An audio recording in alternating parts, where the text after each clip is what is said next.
Para caracterizar este nuevo momento del capitalismo, yo creo que hay que reconocer que estamos en una especie como de ultracapitalismo, una especie de capitalismo desbordado, donde aquellas cosas que han sido tendencias históricas de 500 años parece que se aceleran extraordinariamente. En la medida en que el capitalismo actual se enfrenta a una profunda crisis civilizatoria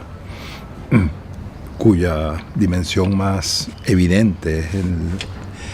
tema de los límites del planeta, en la imposibilidad de seguir con esta lógica de crecimiento sin fin en un planeta limitado, en lugar de responder por lo menos problematizadamente a estas nuevas condiciones, parece que lo que ocurre es lo contrario, o sea, un aceleramiento de la lógica de devastación, de destrucción. Entonces,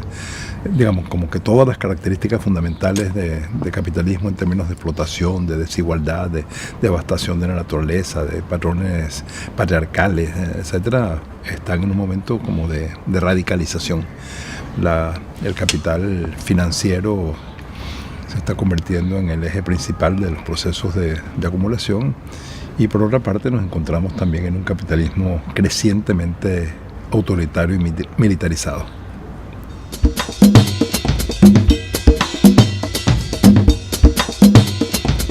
En relación al tema de los derechos humanos y en relación al tema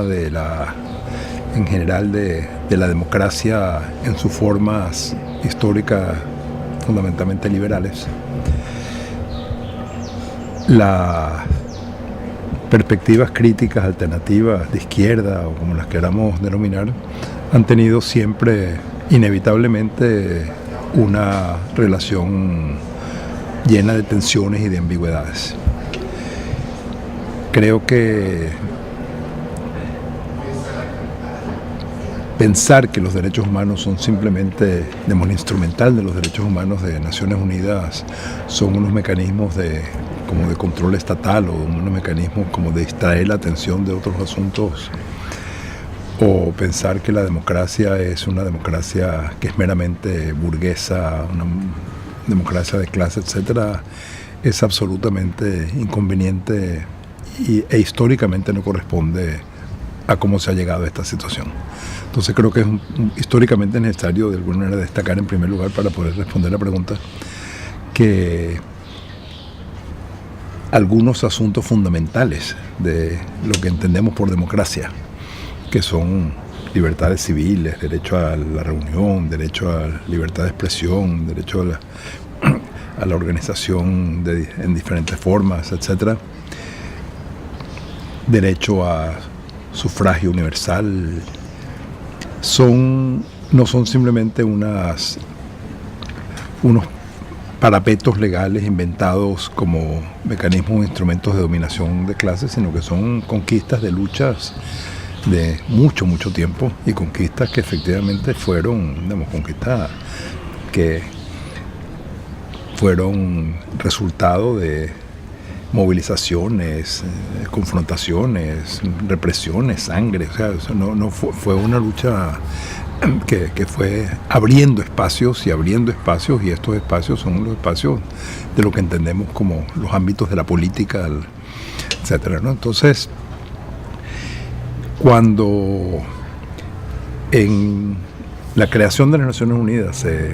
con la Declaración Universal de Derechos Humanos, y se institucionaliza un patrón de derechos humanos, obviamente este patrón de derechos humanos, de lo que se denominó posteriormente derechos de primera generación, son unos derechos humanos que están muy circunscritos en el ámbito de, yo diría, dos características fundamentales. Primero, derechos que están pensados estrictamente en términos de individuos, de sujetos individuales. Y en segundo lugar, son unos derechos que están concebidos dentro de un universalismo liberal, en que asume que el modo de vida de la sociedad liberal industrial es el modo universal, y los derechos entonces tienen que pensarse diseñados y pensados en función de ese patrón de sociedad. En el pensamiento liberal clásico, las amenazas a la libertad están en el Estado. Entonces, esa primera generación de derechos se plantea fundamentalmente cómo proteger a los individuos de las acciones del Estado. Entonces, se habla, digamos, de derechos negativos en el derecho, en el sentido de que no son derechos en los cuales se le exige al Estado que haga algo, sino que deje de hacer. O sea, que deje de impedir, que deje de meter a la gente presa, que deje de reprimir, que deje, digamos, todas aquellas cosas en las cuales es una acción más bien de carácter negativa, de las cosas que el Estado no debe hacer, más que exigirle al Estado cosas que debe hacer. Con el tiempo, y eso fue, digamos, en los años del tercermundismo y el mundo bipolar y la emergencia en el campo socialista, se fue dando un proceso de cambio importante que surgieron, digamos, se colocaron sobre el panorama y terminaron siendo instrumentos internacionales, los derechos culturales, políticos, los derechos económicos y sociales, etcétera, derechos de segunda, tercera generación, que se caracterizan por primero ir más allá de esta visión liberal de los derechos como estrictamente referidos a los individuos. Se amplía el ámbito de derecho para entender que las amenazas a la vida, a la libertad, a los derechos de la gente no están limitados a las amenazas representadas por el Estado, sino que igualmente hay todas las amenazas que tienen que ver con la propiedad, el mercado, el funcionamiento de la economía en la sociedad capitalista, y se crea entonces un entramado de derechos que va siendo más complejo. Se van incorporando dimensiones tan fundamentales como los derechos culturales entendidos como derechos colectivos. Entonces, las formas en las cuales este instrumental ha sido utilizado y las formas como este instrumental tanto crea espacios y posibilidades para luchas y para apelar a valores y para apelar a normas y para cuestionar políticas estatales, etcétera, etcétera. Y por otra parte, las formas en las cuales este instrumental puede a su vez como canalizar las luchas en referentes extraordinariamente acotados a lo jurídico y a lo estatal, es obviamente una tensión que siempre está ahí, y creo que es una tensión que vamos a seguir con ella inevitablemente. O sea, no creo que sea posible salir de esa tensión ni en relación a la democracia ni en relación al tema de los derechos. Entonces, en este momento, ya para llegar a la pregunta, en este momento cuando nos encontramos con que hay un avance tan claro de estas tendencias autoritarias de restricción de derechos en el conjunto del mundo, donde vemos todo lo que ha sido el desplazamiento hacia la derecha que está ocurriendo no solo en América Latina, sino en Estados Unidos, los casos europeos de Hungría, de Polonia, que son así como los casos más extremos de una cosa así de derecha xenofóbica, que alguna gente inclusive está calificando de fascista, etc. Nos encontramos que la defensa de condiciones de libertades humanas básicas, de igualdad básica entre los seres humanos, del enfrentamiento al racismo, etcétera, se convierte en una tarea fundamental, porque la recuperación y la defensa de espacios de la democracia son condición de la posibilidad de la lucha. Y lamentablemente estas amenazas y este cerramiento a los derechos, estas tendencias autoritarias, no se dan en la actualidad ni en la actualidad ni históricamente, solo desde algo que podamos denominar de derecha,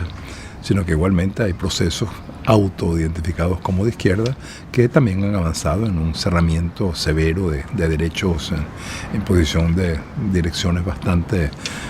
autoritarias. Entonces, en este sentido, la defensa de derechos se convierte, digamos, en una dimensión defensiva, pero fundamental de la posibilidad de la lucha en el mundo hoy. Que más allá de lo que señalaba que era como la primera fase de los derechos humanos, donde el enemigo era el Estado, fundamentalmente secuencialmente los derechos humanos y todas las normas internacionales de derechos humanos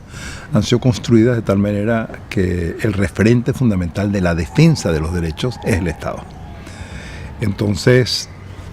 aquí nos encontramos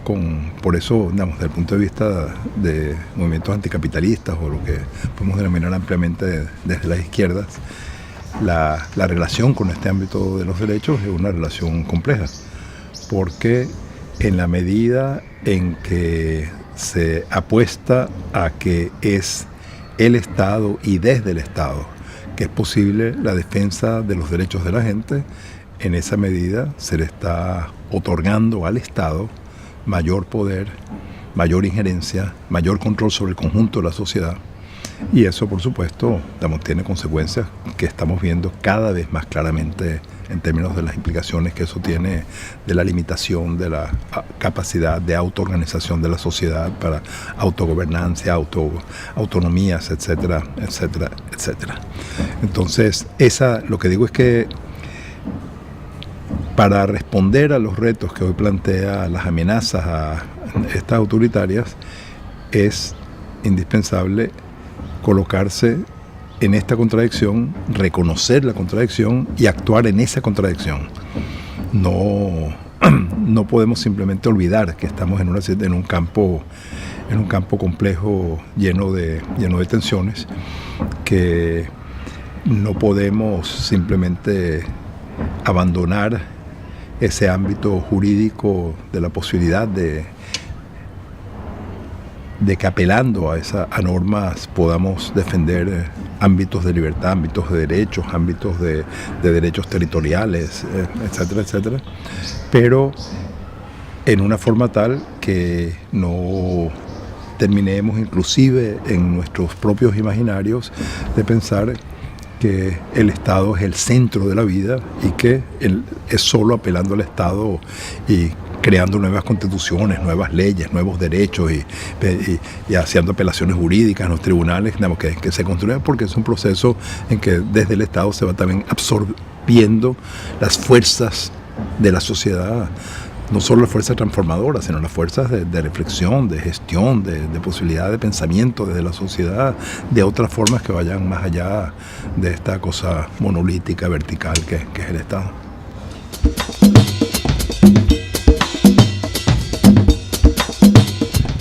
Primero que las cosas que están siendo planteadas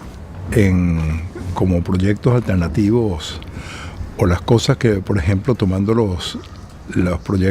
proyectos constitucionales y los debates que se dieron y el contenido de las constituciones en el caso de Bolivia y de Ecuador, por ejemplo, que son los dos casos más radicales. Acá nos encontramos con que hay unos horizontes normativos, utópicos, de la posibilidad de algo radicalmente diferente a lo que venía siendo el orden anterior. Y yo ahí destacaría, son varios asuntos, pero creo que hay dos o tres que son los más importantes. En primer lugar está esta idea del Estado plurinacional, que es prácticamente, pensándolo en términos de la teoría política, una contradicción de términos, porque el Estado moderno tiene y ha tenido históricamente como una de sus funciones o características medulares el proceso de colonización de un territorio para lograr la homogeneidad cultural al interior de ese territorio. O sea, el prototipo del Estado moderno es el Estado francés, y el Estado francés es un Estado que impuso una lengua al conjunto del territorio, un sistema de impuestos, de carreteras, un sistema de escuelas con programas uniformes en todo el territorio. El Estado moderno es casi, por definición, un Estado monocultural. Entonces, solo pensar en la idea de una cosa que llamamos Estado, pero que es pluricultural, es casi una contradicción de términos. O sea, un reto histórico extraordinariamente lanzado, porque significa no el reconocimiento de que pueda haber el derecho a usar lenguas diferentes. No se trata de multiculturalismo. No se trata simplemente de que haya gente que tenga religiones diferentes o que tenga formas de vestirse diferentes, sino que se trata, en términos muy fundamentales, de asuntos medulares de la organización de la sociedad, formas diferentes de la propiedad, formas diferentes de la autoridad pública, diferentes concepciones de la relación de los seres humanos con la naturaleza. Entonces, es un cuestionamiento que va mucho más allá de un asunto meramente formal. En ese sentido, lo que fue planteado como horizonte utópico en esos años fue de una extrema radicalidad. Igualmente, cuando se plantea el tema de los derechos de la naturaleza, se está haciendo un cuestionamiento muy rupturista en relación a la tradición de la modernidad. La modernidad se ha caracterizado, entre otras cosas, por ser absolutamente antropocéntrica.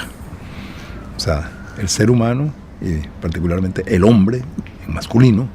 en el centro del universo, y ha estado montado sobre concepciones epistemológicas y ontológicas absolutamente binarias. La separación entre lo masculino y lo femenino, entre cuerpo y alma o mente,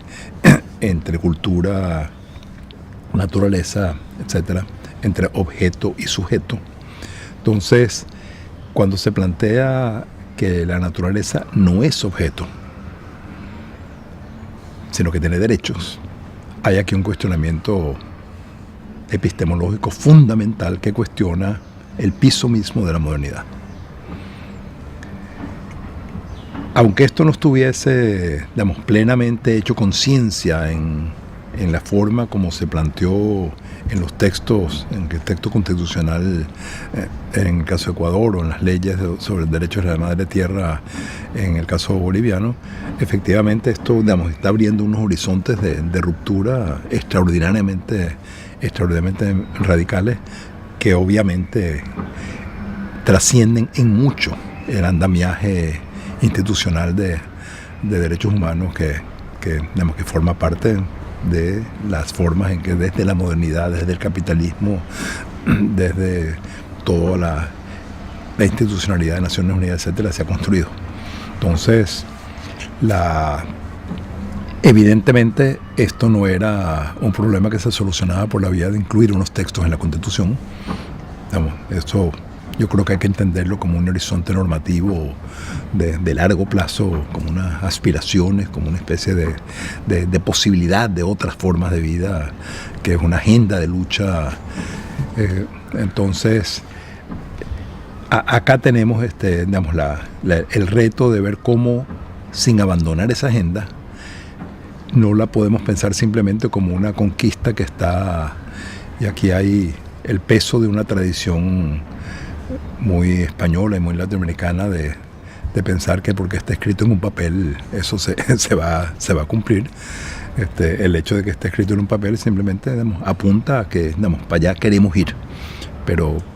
no era pensable que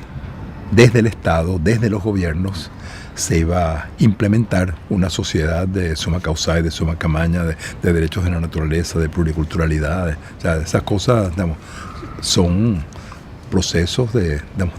una sociedad en movimiento que está caminando en esa dirección, y eso es el reto que sigue estando planteado.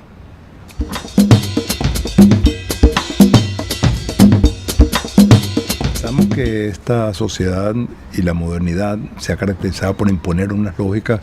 que son antropocéntricas, que son patriarcales, que son racistas, que son clasistas, que son monoculturales, que tienen un patrón de conocimiento hegemónico que pretende ser universal y que coloca todos los otros saberes como saberes sin capacidad de aportar nada. Nos encontramos, cada una de estas cosas nos plantea el reto de plantearnos, ¿qué significaría pensar una sociedad alternativa, una convivencia alternativa que no sea antropocéntrica. Entonces, eso nos lleva a todas las interrogantes, bueno,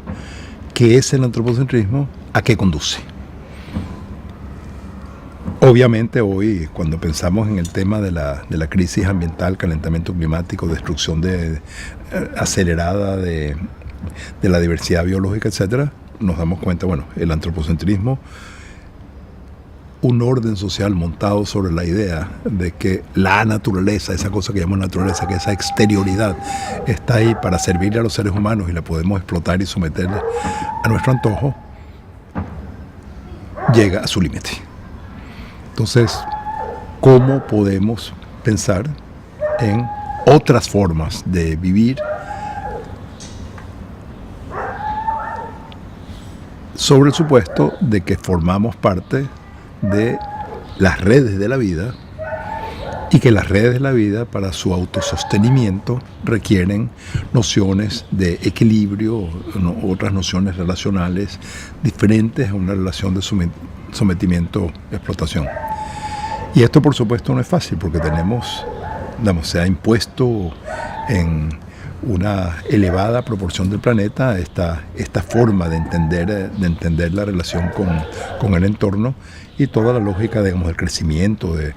toda la forma como se construye la ciencia económica, todas las formas en las cuales se fomenta el consumo, etcétera, están todos montados sobre ese patrón de separación binario, cultura, naturaleza, hombre, naturaleza, ser humano, naturaleza, y sobre las formas en las cuales se identifica la felicidad humana con la posibilidad de este sometimiento y guerra contra la naturaleza. Entonces, bueno, eso simplemente nos da una guía, bueno, obviamente, qué exploraciones hay, qué cosas están pasando, que obviamente en el mundo hoy están pasando muchas.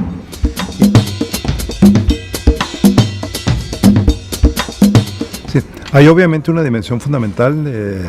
primero de reconocimiento teórico, conceptual de los límites, pero que no es solo un asunto teórico-conceptual, sino que para centenares de millones de personas hoy en el planeta, eso se está viviendo como una realidad. O sea, se está viendo los impactos y las consecuencias de este patrón destructor con transformación de los regímenes climáticos, con todo lo que significa estos eventos climáticos extremos como el huracán que destruyó a Puerto Rico, por ejemplo. O sea, son cosas,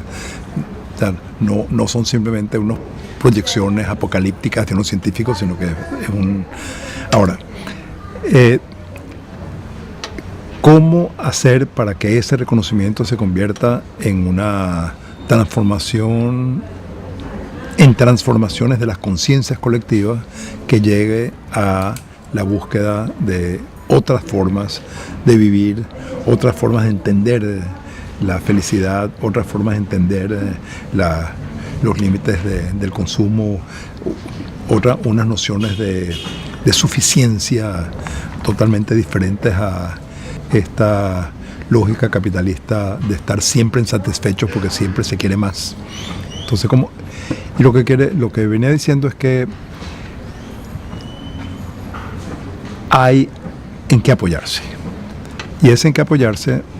tiene que ver con que el capitalismo, a pesar de 500 años, no ha logrado someter a la totalidad de los pueblos y culturas del planeta, sino que hay efectivamente otra inmensa gama de formas de entender, de conocer, de relacionarse con el entorno, de entender qué es la buena vida, que no están sometidos a la lógica del capital. Y por eso cuando hablamos de los temas de la superación del antropocentrismo, la superación del patriarcado, la superación de las formas de la imposición autoritaria de este patrón monocultural, son temas necesariamente relacionados porque son en muchos casos en los mismos ámbitos donde esas resistencias y estas otras formas de entender las podemos reconocer como presentes. Entonces, las formas en las cuales hoy es posible pensar en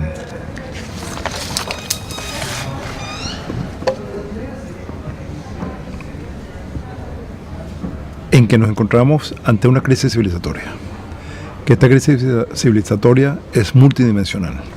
que no tiene una determinación única, sino que es una determinación que tiene que ver con todas estas dimensiones que han construido la modernidad. Cuando hablamos de patriarcado, de patrón monocultural, de una relación de clase, un componente racista muy, muy importante, de constitución de las jerarquías en la sociedad, nos encontramos que es como una especie de cuartel que tiene que ser asaltado simultáneamente desde diferentes frentes.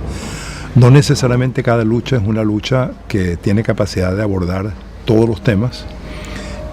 y obviamente en cada contexto puede haber algunas dimensiones de este patrón de destrucción y dominación que son más resaltantes y que afectan más directamente a la gente que está en la lucha. Entonces,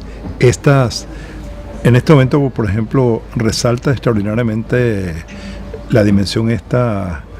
de la resistencia a la ocupación de territorios y cuerpos. Y entonces aquí hay una relación estrecha entre las dimensiones patriarcales y antropocéntricas y de esta lógica de apropiación de la naturaleza que de alguna manera se han ido como encontrando. Hay lugares donde el tema de raza planteado como tal, el confrontamiento al racismo, constituyen un eje fundamental. O sea, en el caso de los Estados Unidos, el sistema político de Estados Unidos está montado históricamente sobre un profundo racismo. Y es una democracia construida sobre la exclusión de una elevada proporción que ha tenido características, por una parte, del exterminio de una parte de la población, fundamentalmente de la población indígena, y el sometimiento esclavista de una proporción de la población traída de África. Entonces, eso es constitutivo de esa sociedad, y la posibilidad de avanzar en la construcción de espacios de democracia en esa sociedad, hoy inevitablemente, como prácticamente ningún país del mundo, tiene el racismo como eje central. Entonces hoy los asuntos de Black Lives Matter y las diferentes formas de resistencia se convierten en un eje absolutamente crucial. Entonces, lo que quiero decir es que en diferentes contextos estas diferentes dimensiones de la dominación y la expansión capitalista son enfrentados por diferentes sujetos, por diferentes formas de organización, por diferentes aspiraciones, por diferentes rechazos a la imposición de esta lógica. Esta expansión del capitalismo hoy, como decía antes, está absolutamente imbricada con una expansión del militarismo y de la violencia. Entonces, la resistencia a la guerra, al gasto militar, a las formas de la violencia, son una dimensión de la confrontación al capital. Entonces, una de las cosas que resulta extraordinariamente compleja como retos para construcción de alternativas hoy es que si uno tuviese todo el tiempo del mundo, podría claramente decir, bueno, la construcción de alternativas hoy ocurre en espacios de intersubjetividad, ocurre en ámbitos de comunidad, ocurre en ámbitos de otras formas de conocer, otras formas de actuar, otras formas de relacionarse con el entorno, y la profundización de esas experiencias, de esas prácticas que reconocemos que existen en muchas partes del mundo, etcétera, y la construcción de tejidos que vayan articulando eso como posibilidad de otra sociedad. Pero eso partiría del supuesto de que tenemos el tiempo a nuestro favor. Resulta que eso no es cierto. Hoy nos encontramos con que se acortan dramáticamente los tiempos. Se acortan dramáticamente los tiempos porque los límites del planeta están ahí, toda la información y todos los análisis nos indican que estamos en una situación donde en muy pocas décadas podría producirse puntos de inflexión en que estas transformaciones que se están dando puedan producir efectos catastróficos, porque estas transformaciones no tienen carácter lineal y no sabemos, no tenemos capacidad de predecir en qué momento hay un punto de inflexión que vaya a alterar esto. Entonces estamos acercándonos peligrosamente a límites planetarios muy severos. Estamos en situaciones donde está avanzando esta lógica de ocupación territorial que está destruyendo las riquezas de la diversidad de pueblos y culturas que representan alternativas a este patrón. Entonces la defensa y sobrevivencia de esas experiencias y esas culturas y esos patrones y esos pueblos son casi una condición de preservación de la posibilidad misma de alternativas para la humanidad, y esto tiene que ser ya. O sea, una de las cosas dramáticas de la experiencia de los gobiernos progresistas es que en su eficacia colonizadora, los gobiernos progresistas en 20 años operaron con mayor eficacia y con mayor rapidez que 500 años de colonia y de régimen republicano. ¿Por qué? Porque todos esos ámbitos, que eran ámbitos relativamente marginales al Estado y a la sociedad, tanto durante la colonia como durante el régimen republicano, ahora el Estado tiene la capacidad de llegar hasta el último rincón, por una nueva lógica estatal, pero también por condiciones tecnológicas que hacen eso posible. Entonces, esta eficacia, digamos, de expansión de la lógica estatal capitalista, digamos, está empujando también los límites en el terreno, digamos, humano, cultural, en una forma dramáticamente acelerada. Entonces, lo que quiero decir con esto es que tenemos tiempos diferentes. Hay unos tiempos que son tiempos inmediatos, tiempos en los cuales tenemos que frenar esta desbordada maquinaria de destrucción de la vida, entendiendo la vida tanto como las redes de lo que llamamos naturaleza, como la vida de la pluralidad de pueblos y culturas que está haciendo. Y tenemos que simultáneamente avanzar en la construcción de ámbitos de experiencia que nos indiquen que es posible vivir de otra manera. O sea, no nos basta con utopías abstractas, necesitamos utopías concretas, utopías de que efectivamente es posible que las cosas se hagan de otra manera, y eso solo es por la vía de experiencias de gente que está haciendo cosas como están haciendo en muchas partes del mundo. Pero digo, aquí tenemos esta extraordinaria dificultad que, digamos, inevitablemente tenemos que responder al reto de parar la guerra, de parar la destrucción climática, de parar este avance de ocupación y destrucción de territorios, pueblos, culturas, etc. Y simultáneamente la otra cosa. Entonces estamos ante un reto que es en este sentido extraordinariamente exigente.